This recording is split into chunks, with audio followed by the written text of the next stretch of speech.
ನಮಸ್ತೆ.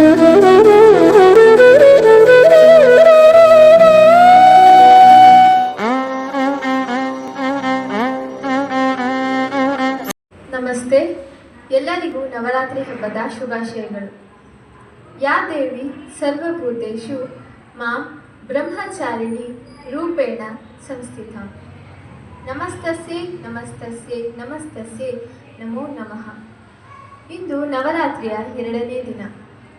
ನವರಾತ್ರಿಯ 2ನೇ ದಿನ ಬ್ರಹ್ಮಚಾರಿಣಿ ದೇವಿಯನ್ನು ಪೂಜಿಸಲಾಗುತ್ತದೆ. ಬ್ರಹ್ಮಚಾರಿಣಿ ತಾಯಿ ಹಂಸವಾಹಿನಿಯಾಗಿ ಬಿಳಿಯ ಬಣ್ಣದಲ್ಲಿ ಶೋಭಿಸುತ್ತಾ ಬಿಳಿಯ ಬಣ್ಣದ ಹೂವಿನ ಮಾಲೆಗಳಿಂದ ಅಲಂಕೃತಳಾಗಿರುತ್ತಾಳೆ. 4 ತೋಳುಗಳಲ್ಲಿ ಯಜ್ಞಕ್ಕೆ ಅವಶ್ಯವಾದ ಸೃಕ್ ಹಾಗೂ ಸ್ರುವ, ಮತ್ತೊಂದರಲ್ಲಿ ಕಮಂಡಲ ಹಿಡಿದರೆ ಇನ್ನೊಂದರಲ್ಲಿ ಜಪಮಾಲೆ ಇರುತ್ತದೆ. ಆಶ್ವಯುಜ ಮಾಸದ ಶುಕ್ಲ ಪಕ್ಷದ ದ್ವಿತೀಯ ತಿಥಿಯಂದು ಬ್ರಹ್ಮಚಾರಿಣಿ ಸ್ವರೂಪಳಾದ ದುರ್ಗಾ ಆರಾಧನೆ ಮಾಡಬೇಕು. ಈ ದೇವಿಯು ತನ್ನ ಪೂರ್ವ ಜನ್ಮದಲ್ಲಿ ಪರ್ವತರಾಜನ ಮನೆಯಲ್ಲಿ ಹುಟ್ಟಿರುತ್ತಾಳೆ. ನಾರದರು ಉಪದೇಶ ಮಾಡಿದಂತೆ ದೇವಿಯು ಶಿವನನ್ನು ಪತಿಯನ್ನಾಗಿ ಪಡೆಯುವುದಕ್ಕೆ ತಪಸ್ಸು ಮಾಡುತ್ತಾಳೆ. 1000 ವರ್ಷಗಳ ಕಾಲ ದೇವಿಯು ಹಣ್ಣು ಎಲೆಗಳನ್ನು ತಿಂದು ಜೀವಿಸುತ್ತಾಳೆ. ಆನಂತರ 1000 ವರ್ಷ ಕೇವಲ ನೆಲದ ಮೇಲೆ ಬಿದ್ದ ಒಣಗಿದ ಬಿಲ್ವಪತ್ರೆಗಳನ್ನು ಮಾತ್ರ ಸೇವಿಸುತ್ತಾಳೆ. ಅದಾದ ಮೇಲೆ ಅವುಗಳನ್ನು ಸಹ ಸೇವಿಸುವುದನ್ನು ನಿಲ್ಲಿಸುತ್ತಾಳೆ.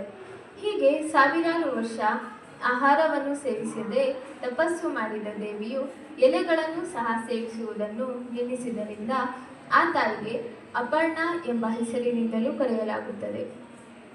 ಈಕೆಯನ್ನು ಪೂಜಿಸುವುದರಿಂದ ಮನಸ್ಸಿನ ಶಾಂತಿ ಲಭಿಸುತ್ತದೆ ಮತ್ತು ಕಷ್ಟಗಳು ನಿವಾರಣೆಯಾಗುತ್ತವೆ. ಬ್ರಹ್ಮಚಾರಿಣಿ ಪೂಜೆಯನ್ನು ಮಾಡುವಾಗ ಬಿಳಿಯ ಬಣ್ಣದ ಹೂಗಳನ್ನು ಬಳಸುವುದು ಶ್ರೇಷ್ಠ. ರಂಗೋಲಿಯಲ್ಲಿ ಅಷ್ಟದಳವನ್ನು ಬಿಡಿಸಿ ಕಲಶ ಸ್ಥಾಪನೆ ಮಾಡಿ ಆ ಕಲಶದಲ್ಲಿ ಹಂಸಾರೂಢ ಶುಕ್ಲವರ್ಣ ಶುಕ್ಲಮಾಲ್ಯಾದ್ಯಾಲಂಕೃತ ಚತುರ್ಭುಜ ಸೃಕ್ಸ್ರುವೌಚ ಕಮಂಡಲ್ವಕ್ಷಮಾಲಿಕಾ ಬಿಭ್ರೀತಿ ಪೂಜೆಯೇ ದೇವಿ ದ್ವಿತೀಯಾಯಾಂ ಸದಾನೃಪ ಎಂಬ ಶ್ಲೋಕದೊಂದಿಗೆ ಬ್ರಹ್ಮಚಾರಿಣಿ ದೇವಿಯನ್ನು ಧ್ಯಾನಿಸಬೇಕು. ಈ ದೇವಿಯನ್ನು ಒಲಿಸಲು ಇರುವ ಮಂತ್ರ ಓಂ ಹೀಂ ಶ್ರೀ ಬ್ರಹ್ಮಚಾರಿಣಿ ದುರ್ಗಾಯೇ ನಮಃ. ಧನ್ಯವಾದಗಳು.